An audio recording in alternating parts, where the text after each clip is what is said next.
ایک اقلیت انسانوں کی ایسی ہوتی ہے جن کے لیے میں دو لفظ اب استعمال کر رہا ہوں، ذہین اور حساس۔ ذہین اور حساس لوگوں میں قبض اور بسط کی کیفیت، یہ مختلف سائیکلز ہیں جو آتی رہتی ہیں۔ کبھی طبیعت میں پشمردگی ہے، دل بجھا ہوا سا ہے، کچھ نا امیدی سی ہے، خود اپنے اوپر اعتماد کی کمی محسوس ہو رہی ہے، مجھ میں صلاحیت نہیں ہے، میں کچھ نہیں کر سکتا، اب تک جو کچھ کیا اس کا بھی ہے، امنگ بھی ہے، امید بھی ہے، روشن پہلو نظر آ رہے ہیں۔ قبض کی کیفیت میں تاریک پہلو نظر آتے ہیں، مایوسی کے پہلو نظر آتے ہیں، پیسیمزم کی کیفیت، اور یہ جو بسط کی کیفیت ہے اس میں روشن پہلو۔ دیکھو یہ بھی تو ہے نا، آخر یہ بھی تو ہوا ہے اور بھی ہو سکتا ہے، آخر اب تک میں نے یہ کام بھی تو کر لیا، آگے بھی مشکل آسان ہو سکتی ہے۔ یہ دو کیفیات ہیں قبض اور بسط کی، جن کو کہ صوفیاء کرام نے یہ اصطلاحات، یہ عنوان دیے، قبض اور بسط۔ جتنی انسان کے اندر حساسیت کی کیفیت زیادہ ہوگی، ذہانت زیادہ ہوگی، اتنا ہی یہ جو ویوز ہیں اس کی ایمپلیٹیوڈ زیادہ ہوتی ہے۔ کم ذہین انسان ہے، کم حساس ہے، آئیں گے تو صحیح ہے، لیکن یہ کہ وہ ویو جو ہے اس کا ایمپلیٹیوڈ جو ہے اس کے اندر اوپر اور نیچے کی کیفیت زیادہ نہیں ہوگی۔ لیکن جتنا یہ معاملہ بڑھتا ہے، یہ جو ویو ہے اس کی ایمپلیٹیوڈ بڑھتا چلا جاتا ہے۔ لیکن نارمل انسان کا معاملہ یہ ہے کہ یہ حدود کے اندر رہے، اسی کی ایک کیفیت جو ہے اب نارمل جب ہو جاتا ہے، یہی ہے جو جدید ہماری جو سائیکولوجیکل میڈیسن ہے اس میں اسے مینیکس ڈپریسو سائیکوسس کہا جاتا ہے۔ مایوسی ہوئی تو اتنی ہوئی کہ جیسے کمر ٹوٹ کر رہ گئی، اور اسی ڈپریشن میں ہوتی ہیں خودکشیاں، خودکشی کر جاتا ہے ڈپریشن۔ کچھ روشن پہلو نظر ہی نہیں آ رہا، کوئی امید کا پہلو نظر ہی نہیں آ رہا، کوئی صورت نظر نہیں آتی، کوئی امید بر نہیں آتی، کس طرف جاؤں، کدھر دیکھوں، کسے آواز دوں، اے ہجوم نامرادی دل بہت گھبرائے ہے۔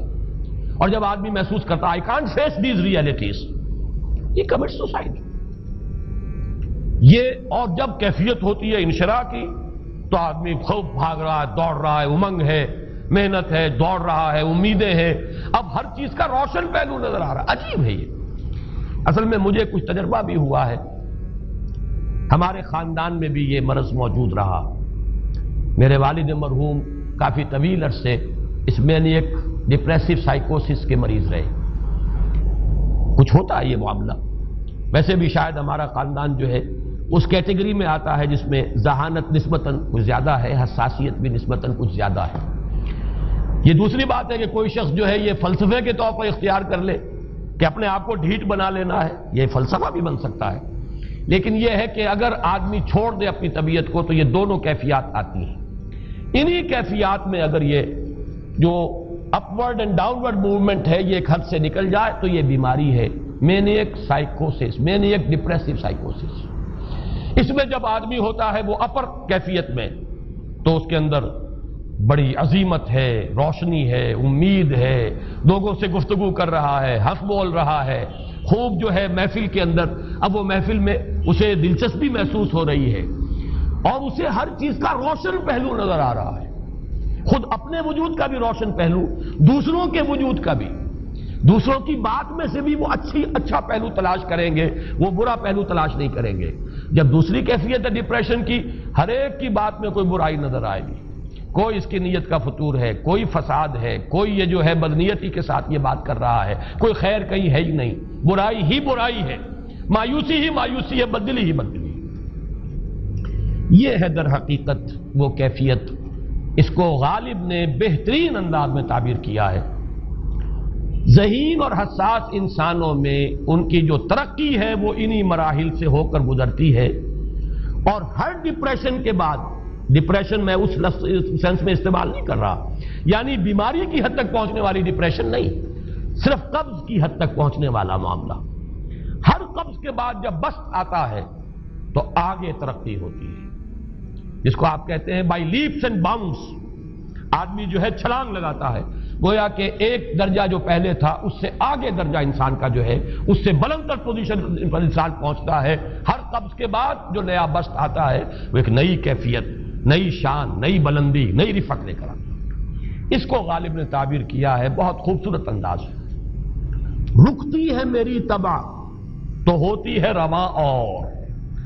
یعنی شاعر بھی کبھی ایسا وقت آتا ہے شعر جو ہے وہ اس پر نازل ہی نہیں ہو رہا، شعر نہیں کہہ پا رہا، طبیعت میں رکاوٹ سی ہے، بندش سی ہو گئی ہے، کوئی کلام موضوع ہو ہی نہیں رہا. لیکن پھر جب یہ کیفیت جو ہے بدلتی ہے اور جب پھر بست کی کیفیت آتی ہے، رکتی ہے میری طبع تو ہوتی ہے رواں اور، پھر اس کے اندر ایک جولانی نئی ایک کیفیت جو ہے انشراح کی، وہ ایک بالکل نئی کیفیت، نئی شان کے ساتھ. یہ ہے وہ معاملہ جو ان آیات مبارکہ کے پس منظر میں ہے. اسی لیے اب میں آپ کو اس کا حوالہ دے رہا ہوں. تفسیر مظہری میں قاضی ثناء اللہ پانی پتی رحمت اللہ علیہ نے بہت عمدہ بات فرمائی ہے کہ حالت قبض اگر کسی شخص پر طاری ہو تو اس حال میں اکسیر کا درجہ رکھتی ہے یہ سورہ مبارکہ، اس لیے کہ یہ نازل ہوئی ہے محمد الرسول اللہ صلی اللہ علیہ وسلم پر اسی حالت قبض میں. وَالضُّحَىٰ وَاللَّيْلِ إِذَا سَجَىٰ مَا وَدَّعَكَ رَبُّكَ وَمَا قَلَىٰ وَلَلْآخِرَةُ خَيْرٌ لَّكَ مِنَ الْأُولَىٰ وَلَسَوْفَ يُعْطِيكَ رَبُّكَ فَتَرْضَىٰ أَلَمْ يَجِدْكَ يَتِيمًا فَآوَىٰ وَوَجَدَكَ ضَالًّا فَهَدَىٰ وَوَجَدَكَ عَائِلًا فَأَغْنَىٰ. یہ تمام آیات اب معلوم ہوگا کہ جیسے موتی پروئے ہوئے. ایک لفظ قبض، اب اس میں جو بھی واقعاتی اور جو میں نے آپ کو روایاتی جو بھی پس منظر بیان کیا وہ بھی فٹ بیٹھ رہا ہے. وہ خودکشی کا معاملہ بھی آ گیا، اس میں فٹ بیٹھ رہا ہے کہ بخاری شریف میں روایت موجود ہے کہ حضور فرماتے ہیں کہ میری طبیعت پر اس درجے اضطراب تھا، اتنی کیفیت جو ہے میری تشویش کی تھی کہ میرے دل میں بار بار خیال آتا تھا کہ پہاڑ پر چڑھ کر اپنے آپ کو نیچے گرا دوں. یہ سارے معاملات اب آپ کو محسوس ہوگا جیسے تمام کڑیاں جو ہے وہ جڑ گئی، جیسے رات کو اب آپ اٹھ نہیں پا رہے، اضمحلال ہے، اعصابی جو ہے اعصاب اس درجے متاثر ہو چکے ہیں. صرف یہ ایک احساسات کی کیفیت نہیں ہے، آپ کی قوت فعلی جو ہے، قوت عملی، وہ بھی اس درجے متاثر ہو چکی ہے کہ کئی راتیں گزر گئی اور آپ رات کو نہیں اٹھ سکے، جس پر کہ ام جمیل کو یہ کہنے کا موقع مل گیا کہ معلوم ہوتا ہے محمد تمہارا شیطان تمہیں چھوڑ گیا.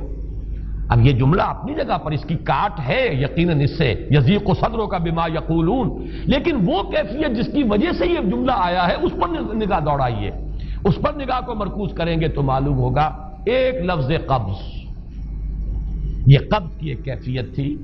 اس قبضی کی کیفیت کا ایک مظہر یہ ہے کیونکہ یہ بھی تو در حقیقت قلب مبارک جو ہے محمد الرسول اللہ صلی اللہ علیہ وسلم کا، اسی پر تو وحی کا نزول ہوتا تھا. یہ بھی وہی داخلی احساسات و کیفیات کا معاملہ ہے، یہی بھی در حقیقت یہ واردات قلبیہ ہی کا سارا معاملہ ہے.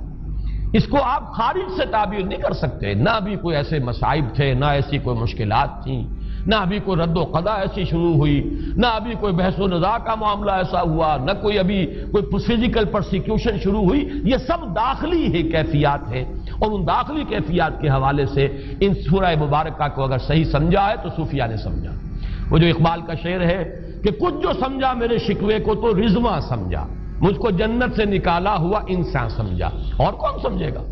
وہ تو سمجھے گا کہ دکھے ہوئے وہ دل کی صدا ہے، وہ کیا ہے جو اقبال کی وہ ایک نظم ہے پرندے کی فریاد، گانا اسے سمجھ کر خوش ہونا سننے والے. یہ تو در حقیقت ایک دکھے ہوئے دل کی صدا، فریاد یہ صدا ہے.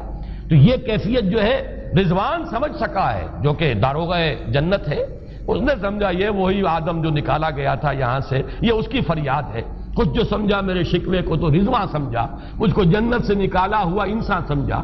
تو واقعہ یہ ہے کہ اس سورہ مبارکہ کا صحیح فہم اگر حاصل ہوا ہے وہ امام راضی کو حاصل ہو ہی نہیں سکتا. وہ عقل اور منطق کی گتھیاں سلجھانے والے آدمی ہیں، اپنی جگہ ان کی کنٹریبیوشن بہت. یہ لغت اور ادب کا کوئی خاص مسئلہ اس میں ہے ہی نہیں کہ زمخشری اس میں کوئی جولانی دکھائیں اپنی، اس میں کوئی ایسا اشکال ہے ہی نہیں، نحوی اشکال ہی نہیں. لیکن یہ واردات قلبیہ کا معاملہ ہے، احساسات باطنی کا معاملہ ہے، یہ نفسیات انسانی کا معاملہ ہے. اور اس کو وہی سمجھ سکتے ہیں کہ جو ماہرین علم نفس ہیں، اور وہ ہیں صوفیاء کرام ہمارے ہاں، جن کا وہ ذوق ہے، باطنی کیفیات و احساسات جن کا موضوع ہے کہ یہ در حقیقت حالت قبض کی کیفیت ہے.